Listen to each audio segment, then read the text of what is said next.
Coucou les beautiful, j'espère que vous allez bien. On se retrouve aujourd'hui dans une nouvelle vidéo potager parce que vous allez voir, ça a bien poussé et du coup il est temps de faire un petit peu de place et d'entrer dans les cultures purement d'été. Comme vous pouvez le voir, la majorité de mes salades en fait sont parties en fleurs, sont en train de monter en fleurs, ce qui vont dire qu'elles vont bientôt perdre de leur goût et que ça va bientôt tourner et plus être mangeable. Donc en fait il faut que je les coupe définitivement maintenant et que je profite des quelques feuilles qui restent, sachant que tout ça avant c'était des feuilles, que je les ai bien mangées, celle-ci aussi. Donc comme vous voyez, celle-ci avant c'est pareil, elle était complètement garnie de feuilles tout là et ça j'en ai bien profité. Celle-ci c'est pareil, comme vous le voyez, elle est en train de monter en fleurs. Donc elle est en train de me faire une tige là à l'intérieur et de monter en fleurs. Donc c'est pareil, je vais devoir la couper puisqu'elle a fini son cycle de vie. Et du coup à la place de ça, eh ben, je vais replanter d'autres petites choses. Je vais vous montrer. Il est temps de tout couper. C'est triste. De début avril à fin mai, j'ai eu de la salade fraîche tous les jours. Et je me faisais des entrées de salade tous les jours, donc ça va.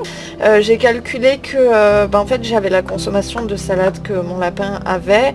Et mon lapin du coup il mangeait 2 salades par semaine. Oh mon bébé, ben oui, tu viens voir. Alors ça faisait 1,25 fois 2. 2,50 € de salade par semaine et du coup il y a 4 semaines dans un mois, donc 8 semaines, donc ça fois 8 ça fait 20 €. Donc grosso modo avec les salades j'ai économisé 20 €. Là tout de suite il est l'heure de dire au revoir aux salades. Je suis désolée salade.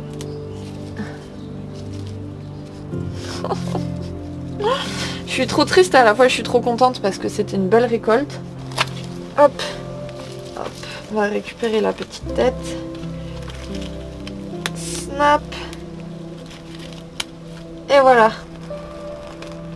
Ah. Knack.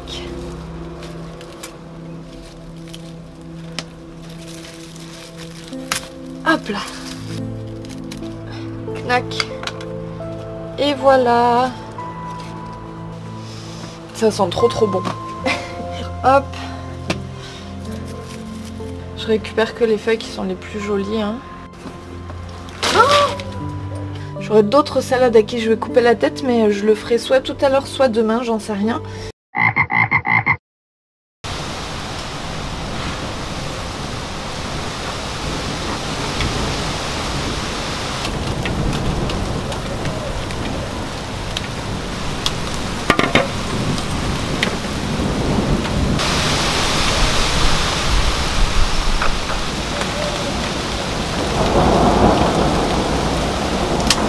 Ah mais je croyais que c'était de la pluie, mais non en fait on a une tempête de grêle quoi.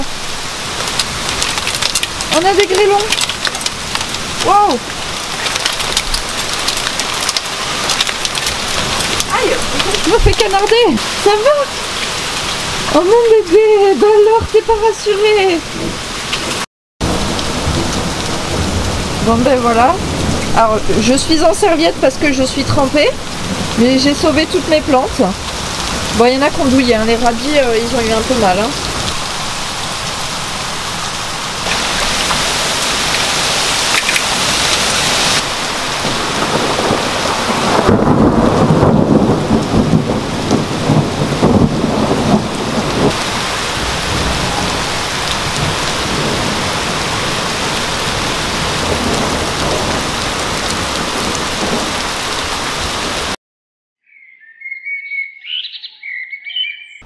Après les intempéries d'hier, on se retrouve donc ici pour terminer ce qu'on avait commencé hier. Mais comme ça a été un peu le chaos, on n'a pas pu finir. Donc il faut que je chope ceci. Parce que celle-ci c'est pareil, elle monte en fleurs. Ah, merde, j'espère que j'ai pas fait tomber de terre dans mon café. Alors maintenant... il faut que je replante mes tomates. Donc on va faire ça parce que là vous voyez, oh mes petites tomates, vous voyez, ah, je les ai presque fait mourir et finalement elles sont bien reparties, je suis très contente. Mais du coup là il y a les racines qui commencent à sortir un petit peu. Du coup il va falloir la replanter dans un pot plus grand. J'ai donc une boîte pour pouvoir faire un mélange parce que en fait je vais réutiliser la terre que j'avais déjà utilisée. Hop, je vais juste la... Merde, c'est vrai qu'il y a les cailloux là-dedans. Ah non, c'est pas cool ça.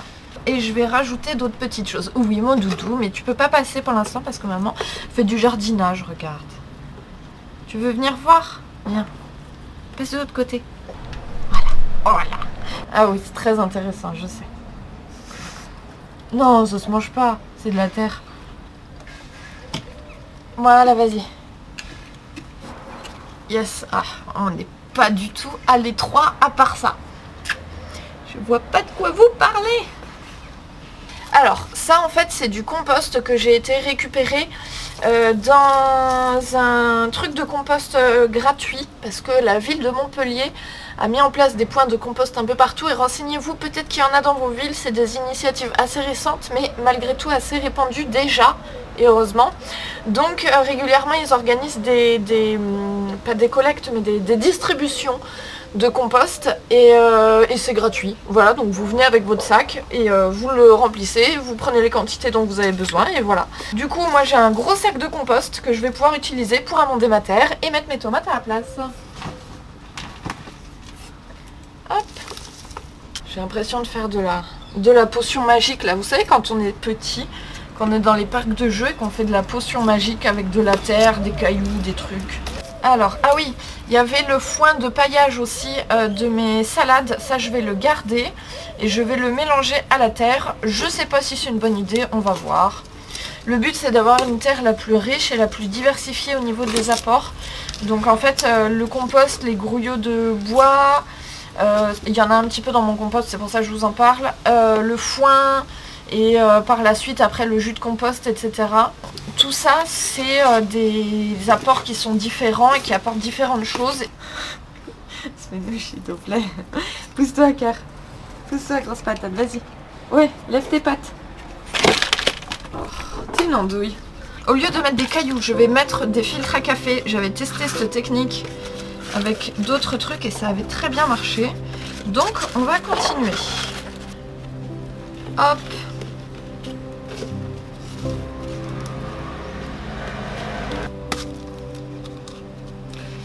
On la sort sans trop abîmer les racines. Et là, je suis contente parce que les racines sont bien blanches, sont bien belles. Et pour autant, elles ne tournent pas complètement en rond autour du pot. Ça veut dire que je la rempote au bon moment. Hop là! Allez, on met un petit peu de terre pour compléter. Et voilà. Il y en a qui vont peut-être me dire il faut que tu enterres plus ta tomate, machin, machin. Mais en fait, vu qu'elle n'a pas du tout filé, je n'ai pas de raison de le faire. Et je vous invite à regarder une vidéo là-dessus qui est sur le potager d'Olivier. Faut-il enterrer ses tomates ou non, ou je sais plus, c'est un titre du genre, je vous l'ai mis dans la description. Et en fait il explique qu'il y a eu des recherches scientifiques là-dessus, c'est un vrai sujet sur faut-il enterrer ses tomates profondément quand on les replante ou non. Et bah en fait il n'y a pas de différence particulière, donc chacun fait un peu comme il veut. Voilà. Par contre au niveau de la taille du pot, c'est pas du tout le pot définitif, puisque ça c'est pas une tomate cerise, c'est une tomate normale. Du coup elle va devenir vraiment gigantesque. Et j'ai prévu de les mettre dans les gros pots noirs là, qui sont là, qui sont hauts comme ça, qui sont très larges, etc. Seulement je vais pas remplir un gros pot comme ça de terre maintenant pour mettre une tomate aussi petite. Donc je fais des transitions, je vais la rempoter encore sûrement une ou deux fois avant qu'ils arrivent dans son pot définitif. J'espère que tu te plairas dans ton nouveau pot. Alors là je vais rempoter mes petites salades. C'est des salades iceberg, donc c'est pas les mêmes salades à couper que les autres. J'espère qu'elles tiendront un petit peu mieux la chaleur que celles que j'ai déjà. On va voir. Hop. Le but c'est d'être capable de réutiliser sa propre terre et juste en l'enrichissant et du coup en lui réapportant les éléments nutritifs dont elle a besoin, etc. Et de jamais avoir besoin de racheter de la terre parce que ça coûte vraiment très cher. Et j'ai pas trop envie de racheter de la terre tout le temps. Et en plus c'est lourd et c'est chiant à transporter. Et comme j'ai pas de voiture, c'est une vraie galère. Qu'est-ce que tu fais, Zvenouche? Mange pas la terre et les cailloux. On dirait un enfant là. Hein? Je suis comme les enfants, lui mange tout. Dès qu'il voit un truc, il faut qu'il le mette dans sa bouche.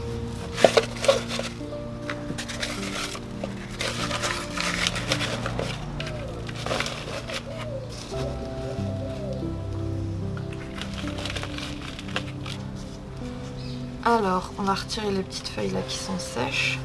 Je sens que je vais galérer à le faire tomber. Allez!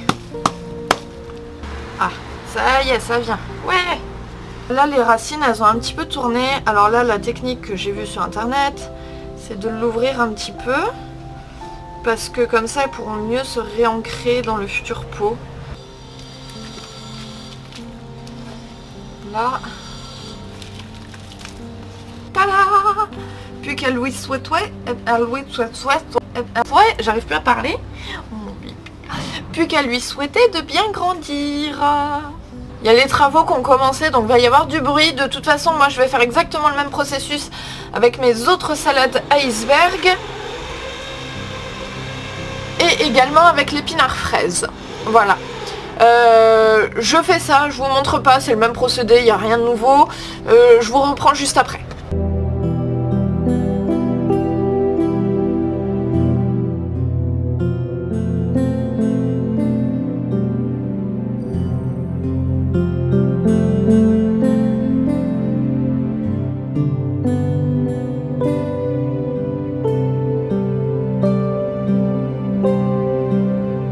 À présent, il est temps de passer à la récolte des petits haricots. Donc c'est des haricots pourpres. C'est des petits haricots pourpres. Et ah, ils sont parfaits.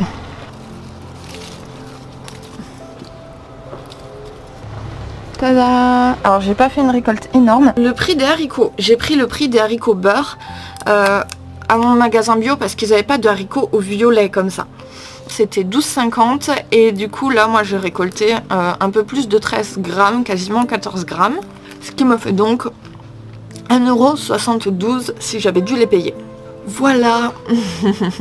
Bon, c'est pas énormissime, mais j'ai mis que 4 pieds de haricots. Hein.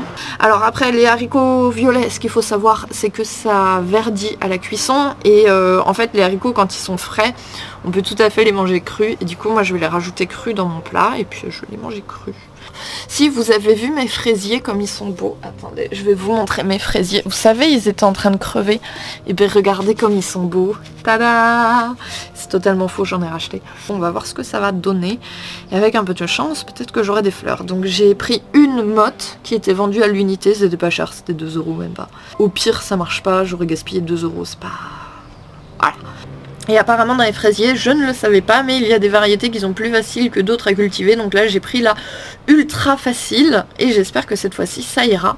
Les fraisiers quand même, j'ai pris une variété remontante, ce qui veut dire que normalement ça fait plusieurs cycles de floraison à travers tout l'été et j'aurai des fraises jusqu'en septembre. Voilà. J'ai fait un petit semis supplémentaire. Oups là. Donc juste là, sous la bouteille, ça c'est un melon.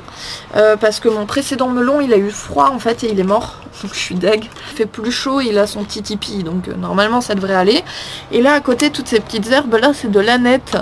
Je pensais sincèrement que mon aneth ne germerait pas. Parce que c'est des graines que j'ai depuis 2017-2018, un truc comme ça. Elles sont censées être périmées depuis très longtemps et tout a germé. Mais quand je dis tout, c'est tout. Donc je suis très contente et je vais pouvoir planter ça à côté de mes tomates parce que l'aneth a la capacité de éloigner les pucerons.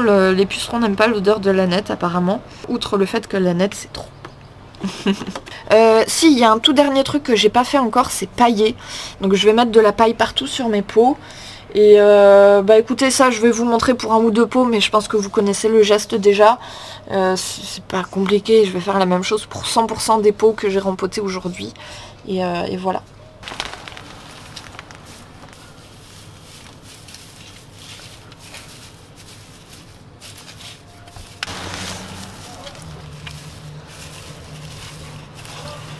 Donc voilà, comme vous le voyez, c'est pas très compliqué, il suffit juste de mettre une épaisseur de foin ou de paille selon ce que vous avez, ou même une épaisseur de paillis de chanvre, et c'est bon.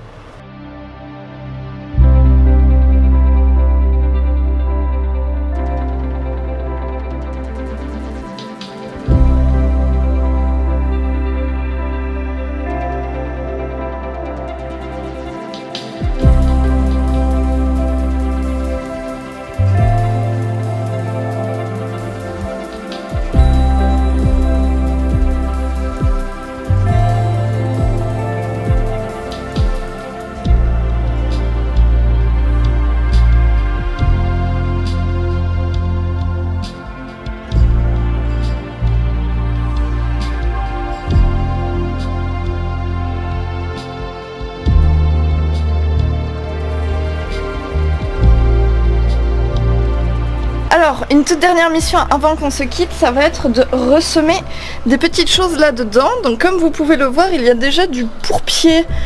C'est du pourpier branche, alias pourpier doré. Et c'est du pourpier qui se mange. Et en fait, j'avais eu ce pot-là en promo l'an dernier. C'était rempli de pourpier. Et en fait, je l'avais un peu oublié. Du coup, ça avait un peu cramé à la fin de la saison. Par contre, il y a quelques graines qui ont germé, donc là il y en a 2, mais 2 ce sera pas assez. Du coup, ce que j'ai fait, c'est que là pendant l'hiver, je l'ai réamendé. Écoutez, c'est une expérience. Je ne sais pas si ma terre sera suffisamment bonne pour réaccueillir à nouveau du pourpier doré, on verra. Quoi qu'il en soit, il y avait des promos sur les graines. Tili. Donc, je vais en mettre quelques-unes en terre et puis on va voir ce que ça donne. Ah, alors on se retrouve avec un beau pot quand même. Sven, pousse ton oreille. On se retrouve donc avec un beau pot quand même qui est rempli de terre, qui est normalement bien adapté pour le pourpier. C'est des graines absolument minuscules. Je vais pas en mettre beaucoup, je pense que je vais mettre que ça. Et puis au pire, si j'en ai pas assez, j'en ressemerai quelques-unes en place.